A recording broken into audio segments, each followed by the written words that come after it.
Indonesia. Buk, perang. Beberapa orang pria tampak berlumur darah di atas lantai. Sebuah markas aliansi mafia yang tak lain adalah markas Dark Horse. Bajingan, mengawasi seorang gadis saja kalian tidak mampu, dasar kurang ajar. Teriakan Tuan Besara terdengar menggelegar di dalam ruangan itu. Bagaimana bisa Bella sampai kabur? Kurang ajar, kalian menghancurkan semua rencanaku. Teriak Tuan Besara dengan suara tajam yang menyakitkan telinga.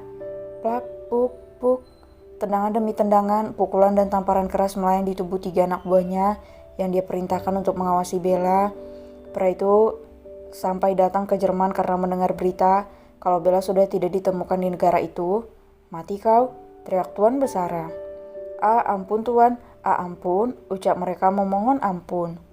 Sayang, tenang dulu, sepertinya aku tahu kemana mereka pergi, ucap Helen yang baru tiba sambil menyeret seorang biarawati dari gereja di mana Bella dan William 2 hari yang lalu berbincang-bincang. Brooke, apa maksudnya ini? Tanya Besara sambil menatap seorang biarawati yang diikat dan dijatuhkan di depan Besara. Katakan, ucap Helen dengan nada angkuh dan sombongnya.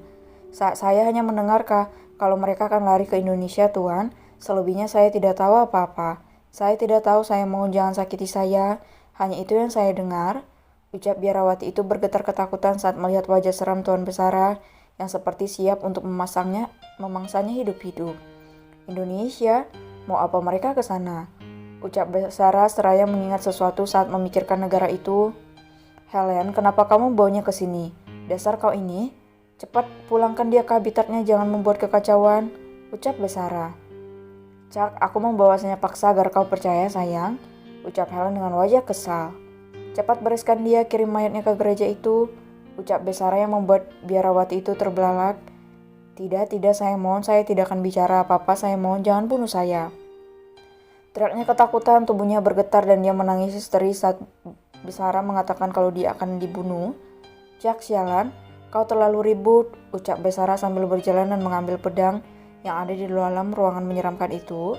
Dan, krak, dalam sekali tebas pria itu memenggal kepala wanita tadi, membuat semua orang di dalam ruangan itu bergidik ngeri dengan jiwa psikopat pria itu.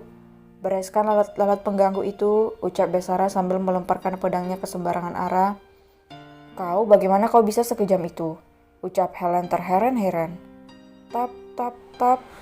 Besara berjalan mendekati Helen dengan tatapan mata tajam membuat Helen jadi takut. Jika kau berani bermain-main denganku, maka aku tak segan-segan melakukan hal yang sama padamu, ucap Besara. Iya, kau menyeramkan. Sudahlah, kita cari Bella. Kita butuh gadis bodoh itu. Dia pasti kabur meninggalkan negara ini bersama kekasihnya, ucap Helen mengalihkan topik pembicaraan mereka. Besara terdiam, dia benar-benar kesal saat ini karena semua rencananya untuk mencari pengusaha terkaya di dunia akan hancur berantakan jika Bella tidak mengikuti rencananya. Anak sialan itu, beraninya dia kabur di saat menghadapi hal seperti ini. Sialan, umpat Besara dengan wajah kesal sambil berkacak pinggang. Kita harus segera mencarinya, Besara. Jangan sampai mereka pergi terlalu jauh dan rencana kita batal. 6 hari lagi acara perusahaan besar itu akan dilaksanakan. Kita harus segera menemukan Bella, ucap Helen. Aku tahu aku akan mengerahkan anak buahku di Indonesia. Kita tunggu kabar dari mereka, hanya saja kenapa harus Indonesia, ucap Besara. Memangnya ada apa di sana? Tanya Helen.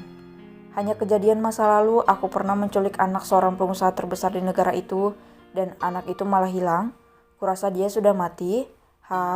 Aku jadi ingin melihat keadaan keluarga itu sekarang, ucap Besara sambil tertawa. Apa, kau menculik anak orang? Tanya Helen. Hanya untuk mengancam grup besar itu, namun mereka sama sekali tak bisa disentuh, ucap Besara. Helen hanya bisa geleng-geleng kepala, dia tahu kalau Besara adalah gambaran psikopat yang sebenarnya. Sementara itu di Indonesia, William dan Bella sudah tiba di negeri indah itu 2 hari yang lalu. Mereka kini tinggal di sebuah apartemen sederhana di ibu kota Indonesia. Bella dan William belum melaksanakan pernikahan mereka, sebab ada beberapa hal yang harus mereka urus terlebih dahulu. Sejak pindah ke tempat itu, Bella selalu saja merasakan ada hal yang besar yang akan terjadi. Dia merasa kalau mereka akan menghadapi bahaya besar yang tidak tahu kapan akan datang. Hanya saja dia berusaha berpikir positif dan tidak terlalu panik. "Sayang, kita ke mall ya, kita belanja perlengkapan untuk apartemen ini. Kamu pilih apa saja yang kamu suka?" ucap William yang baru selesai mandi. Bella menoleh, dia tersenyum. "Baiklah, kita ke mall," ucapnya. Setelah bersiap-siap, selama beberapa menit, Bella dan William pun beranjak keluar dari dalam apartemen itu. Mereka memakai pakaian couple berupa hoodie berwarna navy blue dengan celana panjang hitam, tak lupa masker dan topi serta kacamata hitam untuk menutupi identitas mereka. "Ayo," ajak William sambil membuka pintu mobil. Mereka pun melaju menuju pusat perbelanjaan terbesar di kota itu. William terus menggenggam tangan Bella. Senyuman di wajahnya tak pernah hilang sejak dia memutuskan untuk menikah dengan kekasihnya yang cantik itu. Beberapa menit perjalanan mereka akhirnya tiba di sebuah mall milik JB Group milik keluarga si kembar. William tak sekalipun melepaskan genggamannya dari tangan Bella. Dia membawa masuk kekasihnya ke dalam mall besar itu. Keduanya menikmati waktu mereka di mall besar itu dan berbelanja untuk kebutuhan mereka selama tinggal di negara Indonesia. William sengaja memilih Jakarta karena pada penduduk sehingga keberadaan mereka akan sulit dideteksi. Pria itu hanya berharap agar mereka bisa tinggal dengan tenang di negara itu, sedangkan aliansi dipimpinnya ditinggalkannya di Jerman. Dia belum mengungkapkan keputusannya untuk membubarkan aliansi. Bella berjalan dengan senyuman bahagia, dia merasa lepas dan bebas bersama kekasihnya itu. Tidak terikat dan tidak disiksa dengan kekuatan uang milik Helen, sebuah kehidupan baru di mana dia tidak tersiksa dan tidak dituntut banyak hal. Mereka berjalan sambil bergandengan tangan. Tiba-tiba Bella tertuju pada sosok wanita cantik yang sangat dikenalnya, sosok yang sebenarnya ingin dia dekati. Mata wanita cantik itu juga bertemu dengan Bella. "Kak Bella, Diandra." Mereka berdua sama-sama terkejut karena bisa bertemu di negara itu. Entah dorongan dari mana, Bella berjalan mendekati Diandra yang tengah berada di sebuah toko barang elektronik.